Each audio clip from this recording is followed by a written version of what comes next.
The world itself, Chris, the world itself is my ashram. This is where dreams are, in this impossible place, as well as at night and in my body. World work is a method, a science and an art of working with groups, small groups, little groups, groups of 2, 4, 6, 8, up to 2,000, organizations of unlimited size. It's a method to bring the deepest part of us out into public and help the public situation come together. So that's a very short, quick description. That's what we follow, what the different groups and their different preferences are. The first time we were in Japan working with world work, we said, now everybody feel free to express yourselves. But at that time in Japan, that's very much not their culture. So we said, great. Write down your thoughts and discuss them only with your neighbor. And afterwards we said, we know you're all too shy to say something, but if somebody would read one of their notes, I promise we won't talk about it more. We'll sleep on it. That's going very slowly. Other cultures, when we were in South Africa, working on tribal fighting between one another, one person said to the other, if we don't finish this up now, I could kill you. And the other one said something, whoa! And we went on both sides going back and forth, and it came out really, believe it or not, relatively well considering the situation. Wow. Emotions. We don't have an emotional directive for people. We follow the process that's present. And that's different than other very good conflict resolution procedures. Some say you should be nice with one another. All of those are perfect for certain situations or quiet businesses or what have you. But something to work with the real stuff, not much is around. I noticed that in practice, the best way to get government people to start helping and understanding one another is not to ask them to, but to take their role first. Until they start nodding their head, I say, and we feel this and this and this and this. I watch for the head. Then I say, good. I'm playing that role out. Now I'm going to play this role out. I play the roles out for them ahead of time. It makes it easier. I don't have to give them a long theoretical introduction and go back and forth and what have you. There's more to it than that, but that's the basic direction. Deep democracy. Boy, that's a fun idea, I think. Democracy is already pretty good. Everybody is supposed to have, they don't, but they're getting there slowly, supposed to have equal rights and equal powers. You know, demo, citizen, krati in Greek, power, equal power. So that's democracy. But deep democracy says that's good, but not enough. Because besides what I'm saying, there's feelings in me. What you say and others say, there's feelings in us. There's things in the air that we feel in our bodies. These belong to democracy. Each of these feelings has the right to be expressed as well in deep democracy. And deep democracy also says that besides the polarities that are in fields, and I'll talk more about those later if you like, what is a polarity and diversity issues and what have you, besides all of that, there's a field of that I was talking about before that's deep underneath, and we need contact with that to have an occasional sense of creativity and detachment to work with things. Facilitator comes from the word facile, which means to make things easy. And a facilitator is someone who makes things easier. individual work, can you make the person's process easier so they understand it and can follow it? In couples work, in large group work, can you make it easier? Play some of the roles out ahead of time. Make things easier. Follow the emotional nature of the people that you're working with. You, as a facilitator, and everybody on this planet, I hope will one day know more about facilitating. As a facilitator, your heart, you need to work on whatever you see out there inside. Can you go back and forth between the polarities and the painfulness and the difficulties? Can you feel into things? And if you can do it in your own heart, you can breathe better and you'll have more tolerance for what's going on in the world. I follow nature. I love nature. I look at the trees. This is the scientist part of me. The ocean here, especially in Oregon, splashes up in the air, and I follow that. It comes down again. So I don't believe in conflict, but I believe not in the splashing waves, but in the way people talk. I watch their body signals. I watch what they think, try to follow that. That I believe in. And the reason I believe in is empirical. Because if you follow somebody's signals and their whole process in a group, they sometimes, I want to say always, but I won't, they usually feel understood. It's empirically important. When I say, let's follow the process, I mean follow the process, not just the solution. In the solution was, how much money can we make? How do we get out of this fix? How do we overcome the bad things in the other people? How do we make peace? Those are solutions, and I love them, and I aim straight for them. But the process is as or more important. Why? It's about relationship. No peace treaty holds for long without the ongoing process between us. We need to learn that. That's my greatest hope.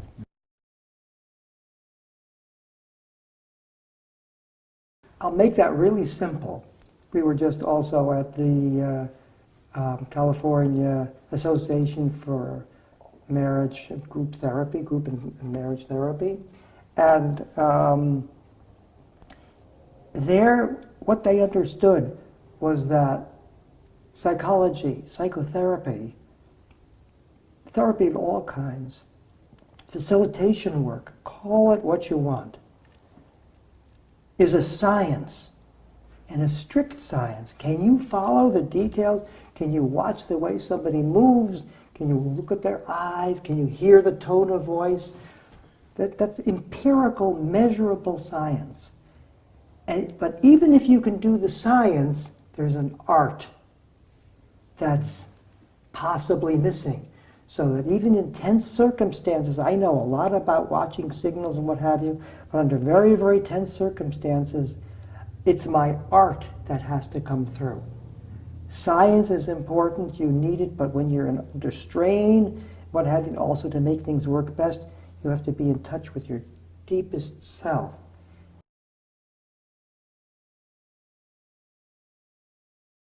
Years ago, we were working in Ireland, working with the groups from the north and the south as they came together.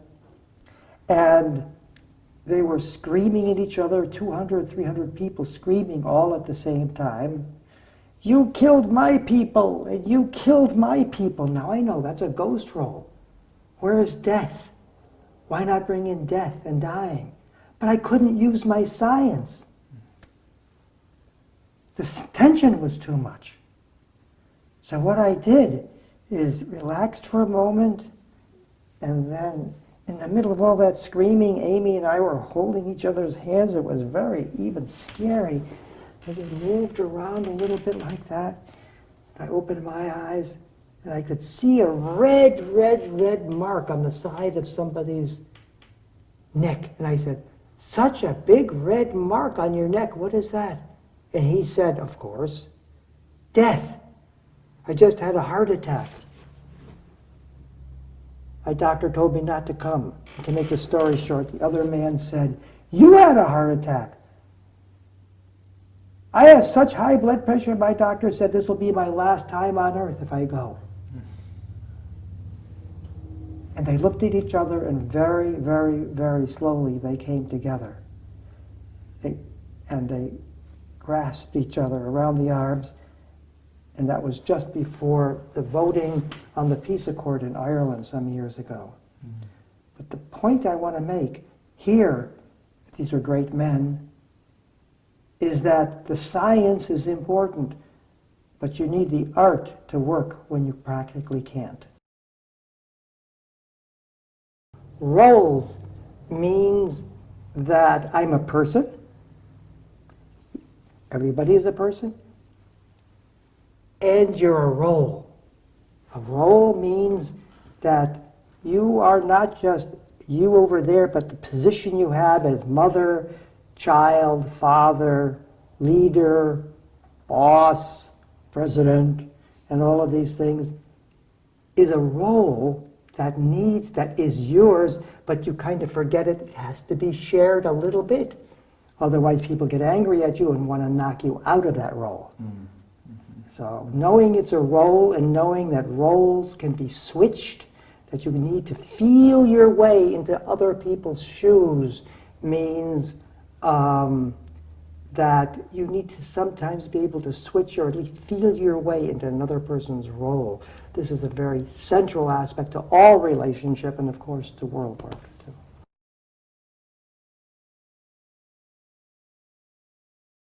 The leader is a person. I'm in a leadership position often in the process work community because I started developing things. But it's a role.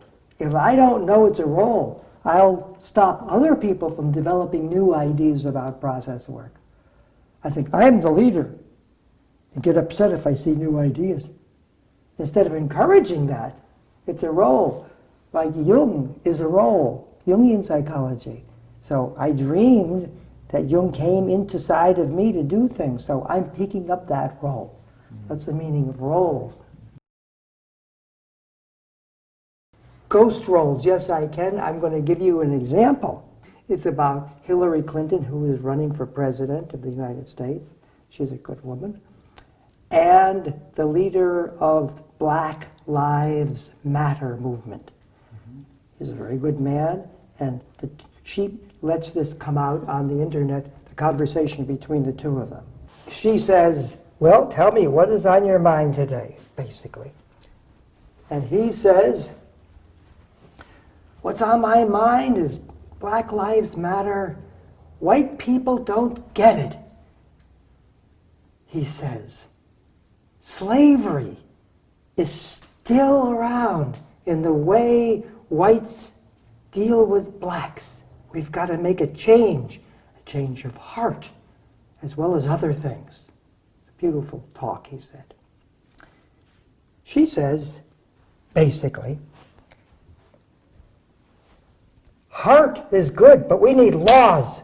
We need to make them, and we need to do it now. Laws and things to change, to help people. A wonderful idea. Ooh! Whites are always telling blacks what to do. Ouch! And she said, "We need laws. Heart is not the point." Now, with more world work knowledge, here's what she would do. She would say, "I heard you say over there something about history. Something about slavery in the United States. That's a role, a ghost role. It's around someplace. Would you mind if I step in your shoes just for a moment? I can never do it. As a white person, as a woman, I've suffered plenty. But as a white person, I can't really do this. But let me just see if I can feel into your shoes. Slavery. Hillary, can you imagine? Can anyone who wants to, no one wants to even go into this ghost role. of being down and hurt, etc. I won't go into the details of it. Then she could have gone onto this side and said, wow, we do need laws like I said, but I do see the change of heart is needed, that more people need to feel into what some of you have been through, and what you have all been through, and what's in our history. Only then can we change as a whole. In this scenario that I just played out, she's picking up the role of the man and going deeper to the ghost role, the kind of deep dream in the background that's never brought forwards. And as a result, feeling changes aren't happening well enough. Cognitive changes and laws, hooray, but we need more. Oh, field theory, I love that. Field theory, wow. Field theory. Maybe I could get a pencil. Does somebody have a pencil here? Here's a pencil. Okay, this is a pen or a pencil, and the front of this has a point. There's a point. Now, since the beginning of time, people have said, when we don't know what to do, spin the pen, or they used to say, spin the stick. The Taoists said, flip a coin. Why did they say that? What were they believing in? Something around must be moving it.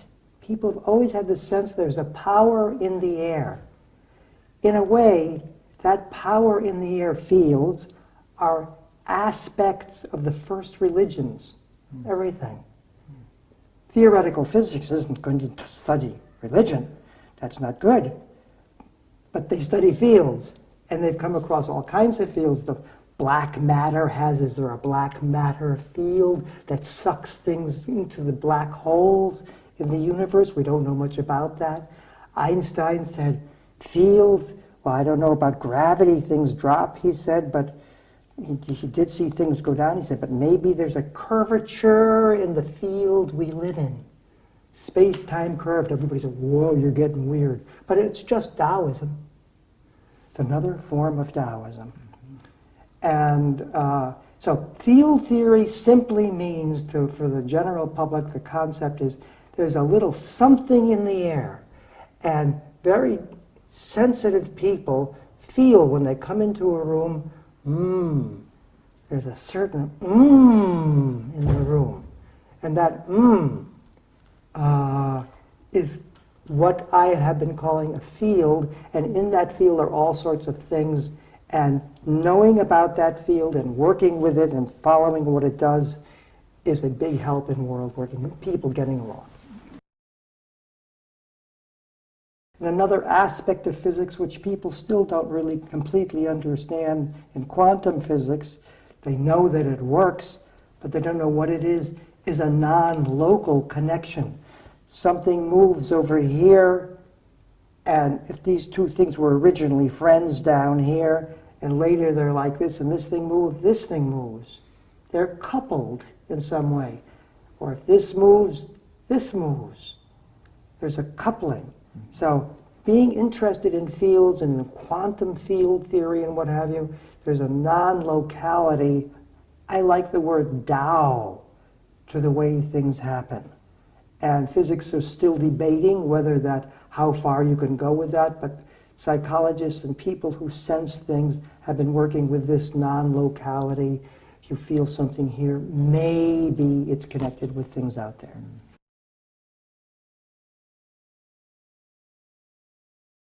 Because it's like I was talking about deep democracy before, there's levels of consciousness here, and consensus reality, not reality, but the reality we have a consensus about is up here at this level. Okay, let's talk about the facts. Let's get them straight. And why is it important to bring the other levels in? Because let's say, I just love flowers, but let's continue our present conversation. But those flowers are a role at a deeper level in dreamland. They belong to the conversation. I too am a flower. I'm not just a person. And actually just saying that right now makes me more relaxed as I say it, for example. So roles help you get closer to the dreamland layer, to the dreaming in back of everyday reality. So the dreaming isn't just in your head at night, it's right here, always between us, and it's right in our bodies. The essence level is the moment when you really open up to your creative, open mind to see what new ideas pop up.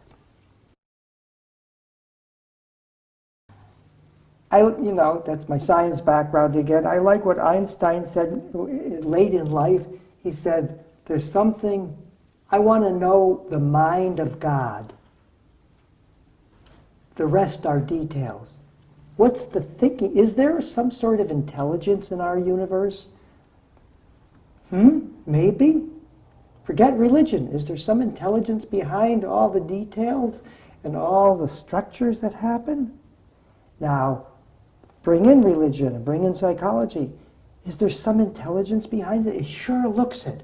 If we follow people's dreams and what have you, we're following some larger mind in them. There's some intelligence in the background. Can we always understand it? With practice, usually. Not always. So that's the mind of God. And how do you get in touch with it? Each has her own way of finding the process mind of the intelligence in the background. In large groups, just work with signals and the people. But in yourself, all you need to do is sit on the edge of your chair or stand up if you can and let yourself be moved a little bit. Just relax, be a little dreamy, and watch your motions, spontaneous motions, whatever they are, and follow the experiences you have. And the chances are you'll come up with a new idea that is just what you needed to go to your next step. Amy developed the idea of meta skills from watching people work, watching me work, and she realized that what we do, we don't just do. There's a skill, a meta skill, a feeling that goes along with things. So that's what she means with meta skills. It's a great idea. World work, the meta skill depends upon the moment. So therefore, a group that's very quiet, the meta skill is to, can you feel into who they are, not who you think they should be? A term for this meta skill is, can you walk in the other person's shoes? That's a Native American concept. Can you walk in the other person's shoes? Because if you can do that, your next step is world work. How did I develop it? I don't know, really. But I know when I first thought it, and then I discovered why afterwards. I first thought about world work when I was studying Jungian psychology in Zurich. After my science studies, after studying physics at the ETH, at the Zurich Technical University, then I loved Jungian psychology. Work on yourself inside. Look at your dreams. Yummy. And bring that out. That was really good. But then it didn't work yet. Jungians today are a little different. But at that time, no one yet thought about working with people in extreme states of consciousness. Psychotic people? Not yet. They thought they weren't ready for analysis, I was told.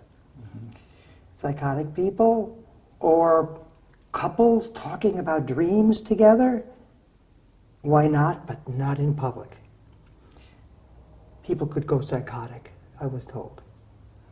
Or then in groups, bringing deep experiences into group work where groups didn't get along with one another. That hadn't been done yet. I had the need for some reason to do it. So therefore, I began to meet with groups of people And then, as I began to have greater interest and work with diversity situations of all kinds, my personal history came back as to why I had to do this. As I had been very traumatized as a child, and I grew up in a very tough section of the city, and at that time, it was fashionable in certain parts of the world to kill people who belonged to a certain group or a certain religion. And I belonged to that group. So I would be going to school, 5 or 6, with a whole bunch of kids that were larger than me, up to 15 and 16. They said, "You have to die." "Why is that?" I asked. They said, "Your people killed our God." "I don't have any people," I said. "I don't know about that." They said, "Ha, ha, ha. You're Jewish." I said, "Jewish?" I didn't know what Jewish was. My parents weren't very interested in religion. And in the more conventional side of religion, at least. And so they proceeded to try to destroy me, and I won't go further than that. And that started to come back. Imagine I had been through 18 years of analysis. It had never even occurred in a dream. So as I began to do this work, I began to realize, wow, this is working that out. This is helping people, helping marginalized people, helping mainstream people. Because as a kid, something in me learned how to fight back and make friends with these people. I actually loved them, the ones who had been so terrible to me. And later in school, I became even they elected me to be class president. They really liked me. So I knew we can do it. Wow. And it was painful to remember, but the hope was there. And then I suddenly realized, my God, I've got a lot of hope, and I have been wanting to go further. And so that's how world work began. It's not just, it is all about individuals, couples, relationships, and all of that, but it's also about, let's get together as a large group and try to work things out.